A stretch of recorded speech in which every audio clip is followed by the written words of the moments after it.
All right, we are going to be talking about a topic here that a lot of people were asking for us to do. We are going to be talking about murder bottles. Murder bottles were a big thing. It was all over the papers, and it caused a lot of deaths from about the 1880s to about the 1920s. In the late Victorian period, when bottle feeding was a brand new concept, the little glass bottles were meant to ease the burden of child care that the mothers faced, often sporting names like Feed the Baby, Mommy's Darling. The bottles were patented and introduced in the 1880s. The idea of the bottles were to help the mothers while they were doing chores around the house, because during the Victorian period, the chores were a lot.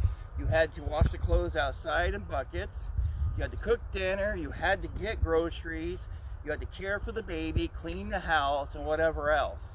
So the bottles were meant to ease the burden on the mother, so she can do her chores and still feed the baby at the same time. The bottles worked simply. The banjo-shaped bottle was filled with liquid, often cow or breast milk, and a long rubber tube was inserted through a stopper in the bottle's thin neck. The section of the tube outside the bottle was fitted with a rubber nipple. The shape of the bottle and length of the tube allowed a child to hold and eat from the bottle without help, giving mothers freedom to take care of other household duties. With this modern convenience, however, came untold tragedy. Infant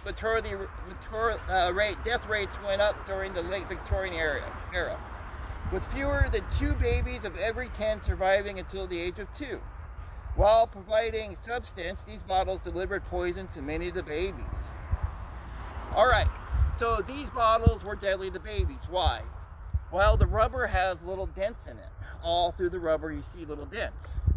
Well, they did not clean their bottles like we did today with dishwashing soap. They only rinsed them with water, and that's it.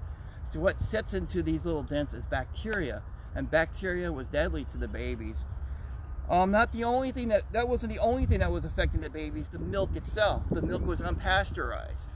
So when you combine the two together, you're pretty much giving something deadly to the babies. Even in the Victorian age, Martha Stewart wasn't helpful. Isabella Beeton was a household management guru in her 1861 book, Miss Beeton's Household Management. Provided counsel on everything that the busy lady of the house needed to know about childbearing and how to keep her house in tip-top shape. When it came to baby bottles, the domestic guru advised that washing nipples every 2 to 3 weeks was sufficient. As we know, that's deadly, even today. Unfortunately, the impure environment of the rubber nipple allowed for even more bacteria to grow, as we said earlier. But by this time, in Buffalo, New York, they outlawed the bottles in 1897. Buffalo was the first city in North America to do this, because their death rates were extremely high. Then they acquired the moniker murder bottles. After the medical community was pretty much wanted it banned widespread through the U.S. and abroad. Many other cities and states followed suit, including Norfolk. Surprisingly, however, the bottles continued to be available and popular until the 1920s, as the promised independent feeding remained appalling. In Virginia, the bottles were not banned until 1918 at the end of World War I, and the death rate was pretty high here from these bottles as well. Ethel Holland is buried right here. She has no headstone. Most babies do not have headstones because their deaths were pretty much, surprising for the families, and the young families cannot afford headstones. But she's buried here, and she died from a murder bottle.